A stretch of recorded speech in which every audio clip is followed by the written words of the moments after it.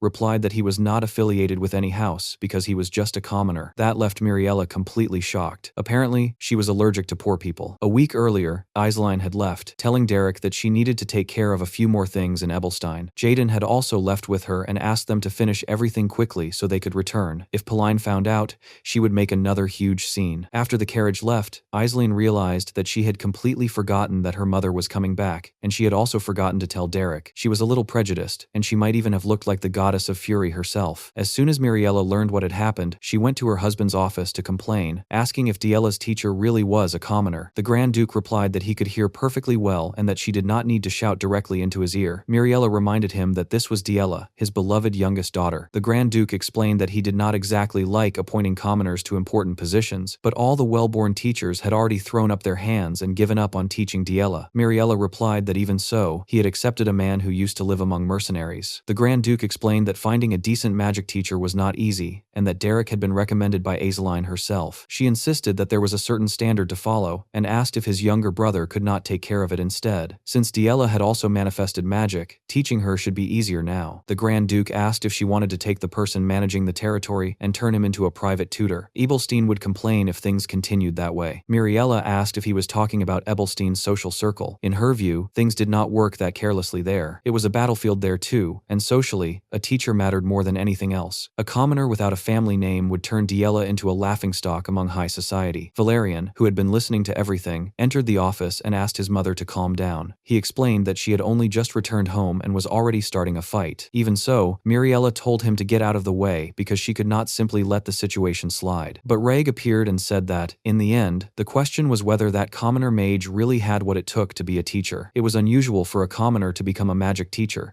but if he truly had the necessary skills, it would not be a big problem. He then offered his father a way to test Derek's abilities. The Grand Duke, however, replied that enough was enough. Derek had talent for magic. Reg then asked why they did not test Diella instead. If Derek really was such an excellent teacher, she, as the person who had received his instruction, should have improved. Because of that, he offered to personally duel Diella and check the results. The Grand Duke said nothing more. Valerian, however, chased Reg down the hallway and asked what he was thinking. A magic duel? Reg asked if he really believed that Diella had changed. They could not simply forget everything she had done. Valerian replied that she was his sister, his own blood, and that he needed to keep her close and protect her. Reg, however, replied that her own blood was trying to bring the family down. If she made her debut in high society like that, it would be the end of them. Valerian asked if that was really how he felt about her. Reg simply replied that Diella had been the first one to cross the line, and that the best thing for her would be to stay locked up. He was completely determined to do it. Early that same morning, Diella once again barged into Derek's room and dropped a document on top of the book he was reading. She explained that if she lost that magic duel, he would be fired. Derek replied that he had already heard about it. Reg was an experienced one-star mage, so it would be very difficult for her to win. Diella asked if that was all he had to say since he was going to be fired. Derek replied that he was a mercenary. He did the job, got paid, and left. She asked if he really meant that. A week later, Diella's family gathered to watch the duel. Derek was there, not exactly confident, but completely calm, and the Grand Duke noticed it. He thought Derek had a lot of courage to remain that way, even in a situation like this. Maybe they could not simply dismiss him. Reg went to the arena, making it clear that this would not be a simple magic duel. He wanted to destroy Diella's reputation, make her regret the mistakes of her past, and, if necessary, remove her from the family. He was determined to make sure she paid for everything she had done. That day, Diella asked if he really did not care about anything besides getting paid. Derek replied that she had already noticed that her magical growth was finally on the right track. She still could not immediately use one-star magic, but it would not take much longer because she had been born with talented blood. Derek explained that the wild school focused on self-study instead of simply passing knowledge from one person to another. Diella asked if he was just going to abandon her then. She knew she was not a good student, but she still wanted to keep learning magic from him. She did not want anyone else as her teacher. Derek then warned her beforehand that he did not know anything about etiquette or the formal rules of magic duels. He had never participated in one, but he knew how to teach someone to win a fight. Diella had always heard cruel words from everyone around her, and even though Derek was not exactly polite and could be a little rude, he always said those things because he believed they were better for her. This time, she listened and replied that yes, she wanted to win. Diella had not come to that arena as Reg's little sister, much less as the youngest Duplain. She was there as Derek's student and as a mage. Delon explained that the rules for a confrontation between high-level mages from the Rosea Hall would be presented. The side whose General Parole's protective magic circle was activated first would be declared the loser. Once the rules had been explained, the fight began. The General Parole's protective protective magic circle activated whenever the user received serious damage, neutralizing the opponent's magic. Derek wondered how nobles fought, and at that moment, he was finally finding out. The duel would last 10 minutes. Raig wanted to finish everything before that time was up and began summoning his wind spells. Several spheres appeared, pulling in the surrounding air and turning it into blades. Even when he fired one of them quickly, Diella managed to dodge it. He continued firing and bending the blades, using the flow of the wind to change the direction of his attacks. When one of them came at her again, Diella blocked it with an ice barrier. Raig realized that it was not exactly magic, but simply pure mana manifestation. In his eyes, she would not last long using those cheap tricks. He then summoned more and more blades to finish things quickly. But Diella had learned from Derek that mercenary combat techniques were not the same as those used by nobles. They did not consider fairness a virtue. They focused only on winning, which was very different from the standard etiquette of duels. To Diella, that meant she could create a situation where she would be able to win, and she was completely fine with that. She wanted to win. Diella continued dodging every single blade. Among mercenaries, there were always people who could win even when facing a huge difference in power. Most of those people did not take part in ordinary fights, but in wars. Raig kept changing the blade's trajectories and pushing himself harder and harder, while Diella continued dodging. Even when the attacks passed extremely close to her, she did not even blink. Derek had taught her that wars were about controlling the battlefield and making use of the terrain. Every means and method necessary to secure victory had to be used. Even the smallest mistake from an opponent could be taken advantage of. That was why, when Diella blocked a blade with an ice barrier and it shattered, another blade came from behind and hit her. The impact caused an explosion, sending a huge cloud of smoke rising through the arena. Miriella became very worried and ordered the duel to be stopped so Diella would not get hurt. The Grand Duke, however, told her to sit down. The duel was not over yet. Miriella said she had clearly seen Diella get hit by the magic. The Grand Duke replied that she had not. The protective magic circle had not been activated. He also noticed that Derek had not even blinked once. The teacher was still confident, as if he had already expected that to happen. Raig walked around the arena looking for Diella. Then, he realized that she was underneath the platform. He barely dodged an ice spike that almost hit him, but the attack managed to tear his cape. Raig realized that Diella was attacking him from underneath the platform, but he did not stop the duel. The fight would end if someone went outside the platform, but being underneath it did not technically violate that rule. Diella continued trying to hit him from below the arena with ice spikes. There was not a single trace of etiquette in that duel. She was doing whatever was necessary to win. Raig noticed that she had fire in her eyes. She was furious and desperate to win. He knew Derek had taught her that. Diella would never have learned something like that on her own. So, Raig took off his own cape and said that he would fight that way too. Miriella ordered the fight to be stopped immediately, worried about Diella in that cloud of dust. The Duke, however, kept going, saying that no rules had been broken and that they should watch a little longer. Down below, covered in dust and dirt, Diella watched the flow of her brother's mana. When Raig stopped for a moment to focus, she followed the flow of his mana and summoned another ice spike, trying to catch him off guard. Raig realized that Diella was attacking his feet whenever he started preparing his spells, so he looked at the flag above the arena and hung onto it, allowing him to cast his magic from a higher position. He then fired a magic arrow to break the ground, dropping onto the arena and smashing the platform. This forced Diella to come out from underneath it, and Raig took the chance to fire several arrows at her. Diella still tried to summon a wall of ice, but her mana did not work. She had to run and dodge, using the smoke and dust that had filled the arena. Raig had the advantage in close combat. One magic arrow would be enough to end everything, but he did not expect to take a kick straight to the chest. The hit sent Raig falling, and Diella followed up by throwing sand into his eyes. Raig realized that she was doing everything she could, even without mana. She only wanted to win, and she was willing to use anything to make it happen. For Raig, that was perfectly fine. That duel was meant to prove her worth, so he would also give his best as her brother. Even while bleeding, Diella remained standing. When she looked at her own blood, she thought of it as fresh paint, and imagined the marks as brushstrokes on a painting. Mana was her paint, and casting spells was like using a brush. Derek had been the one to explain that to her. Magic was about imagining and creating, bringing into reality what existed inside the mind. Since Diella already loved art, she managed to feel the mana at her fingertips. She could paint. Finally, Diella managed to summon magic. A magic circle appeared beneath her, leaving everyone impressed. It was one-star magic. She had actually done it. Diella then summoned an ice spear, but Raig answered with his magic arrows. He would not change the outcome of that duel. He knew he could hit her faster. The two of them fired at the same time, arrows against a spear. A magical explosion erupted in the center of the arena. This time, Derek's expression changed. Finally, 1 year earlier, the Grand Duke had been deeply worried about Diella, especially about what she would do and what kind of of person she would become. But at that moment, in the center of the arena, her barrier had activated. Rags had not. Diella had lost. Because of that, she started crying hard in the middle of the arena. Miriella said that something so dirty and vulgar could not be considered a magic duel. The Grand Duke, however, completely ignored his wife's words. That day, Grand Duke Raymond Oswald Duplain remembered when he had still been a knight and had gone off to war. Back then, his commander had told Raymond that he had his father's eyes, full of ambition, conviction, and strength. Now, Raymond was seeing those same things in his daughter's eyes. Diella's gaze had changed. Even though she was sad about losing, there was something different inside her. She pulled away from the maids and went to her brother, who admitted that she had done a good job. After that, Diella left without wanting an escort. She went straight to Derek and, crying, apologized for losing. Derek comforted her and said that everything was fine. Losing was normal. That frustration would only make her climb higher and become even stronger. Hearing that, Diella cried even harder. Miriella went to her daughter and said that she could not believe Diella had been forced to go through all of that. She had suffered for so long, but now everything was okay. Before Derek could leave, Miriella called that miserable man over and said that teaching one-star magic was nothing special. She then struck him across the face, saying that all he had done was teach cheap tricks and stain her daughter's honor. She kept slapping Derek while insulting him until the Grand Duke approached and slapped her across the face. He said that Miriella was being extremely vulgar. Derek might be a commoner, but he was his daughter's teacher. No father in the world should treat his own child's teacher that way. The Grand Duke then apologized to Derek for his wife's behavior. Everyone had their own way of loving their children. Derek bowed to Raymond and said that everything was fine. The Grand Duke, however, replied that there was something he wanted to discuss in private and asked Derek to come to his office. Of course, Miriella was not happy about it at all, but there was nothing she could do at that moment. In the office, Raymond told Derek that he had taken exceptional care of his daughter and that he would receive a good reward. Then, he asked if Derek would like to learn 3-star magic. Derek thought Raymond had hit the nail on the head. That was exactly what he wanted. Raymond had made an offer perfectly suited to Derek, offering him something he really wanted. He was a Grand Duke and a 5-star mage from a great nation. Derek, on the other hand, was only a commoner and a mercenary, but he knew that when an opportunity appeared, it had to be taken. Of course, Derek accepted. The Grand Duke, however, continued the conversation. He said that Derek had taught Diella 1-star magic very well, but in Ebelstein's high society, that level of achievement was not enough to survive. Derek replied that there were many people in Duplain who could guide Lady Diella. Now that she had gotten the hang of it, she would improve quickly. Raymond, however, explained that his daughter did not need an instructor, she needed a teacher. And Derek, being a commoner, was carrying a very big ambition. Maybe he was not even supposed to dream of something like that. To high-ranking nobles, it could be seen as an insult. Even so, Raymond was willing to ignore it for the time being. Derek realized that the Grand Duke had never talked to him this much before. And, in truth, Derek himself did not want to stop at 3 stars. He wanted to go much further. What made Raymond frightening was precisely the fact that he was a 5-star mage. So, he told Derek that if he truly had that intention, he could not stay in that place for too long. He should already be preparing to leave. Raymond would not ignore his ambition, but for now, Derek should remain Diella's teacher for a little longer. The highest level a commoner was allowed to reach was 3-star magic, and that was what Raymond would teach Derek. Later, Derek went to the library to look through some books. As soon as he opened the first one, he realized just how impressive the place was. Many people spent their entire lives trying to get their hands on a single 2-star magic book. Even so, that library was packed with 3-star magic books. With a library that size at his disposal, Derek saw no reason to stay on the Grand Duke's estate for much longer. If Peline found out about it, she would probably be very angry with him. After some time, Diella appeared, bragging that she was now a 1-star mage. Derek agreed. Even though Diella had only used 1-star magic once, she had really managed to do it. Diella then asked if he was not happy because his apprentice had made progress. He replied that it was not his achievement. She was the one who had done it. Still, he admitted that she had improved a lot. Derek also commented that it looked like her eyes were about to pop out of her head from crying so much that day. Diella replied that she had not been crying. It was only because a speck of dust had gotten into her eye. She also said that her father should have told her beforehand what was going to happen because she had thought Derek was going to be kicked out. He replied that he was not going to be kicked out and asked if they could start the next lesson. Soon, she would learn more 1-star spells. Of course, Diella became very excited about the next lesson. Derek himself admitted that her growth was unusual. She had managed to use 1-star magic shortly after manifesting her mana. She asked what they would do now. They could try a magic arrow, which would be useful, or a wind blade, like the one Rag had used. There was also that ice spear. Derek said no. For now, she would practice manifesting her mana more, because there were many reasons for it. But in the end, the basics were what mattered most. Everything came down to mana. Diella said that was fine. She had gotten excited for nothing, but Derek continued studying her face, surprised that she was listening to everything so obediently. She explained that she had respected everything he said from the beginning. Derek asked if she was sure, and Diella immediately threw gutter water at at him, twice. Then she asked if he still remembered that. Derek replied that it was a little hard to forget, wasn't it? Trying to hide her embarrassment, Diella commented that the weather was so nice. Later, she was already tired and covered in dirt from trying so hard to manifest her mana. At the end of that day, Derek also mentioned that he had heard she was going to become a little busier. Diella replied that she would start the following week with etiquette and education classes. Derek said that was good. She had learned 1-star magic and would now receive the education of a noble, which would allow her to become part of high society. But Diella replied that she did not understand why she needed to learn that kind of thing. She really had no idea how Aisline had managed to put up with all of it. Derek explained that Diella was not called the Flower of Duplain for no reason. That was exactly why she stood at the center of Ebelstein's high society. Diella only wanted to study magic. Derek replied that she could do that. After all, the Grand Duke had hired him to teach her, so they still had time. He asked if there was anyone who could kick him out of there. Diella replied that there was. The Grand Duke might have recognized Derek, but her mother had not. Miriella was worried that by learning from Derek,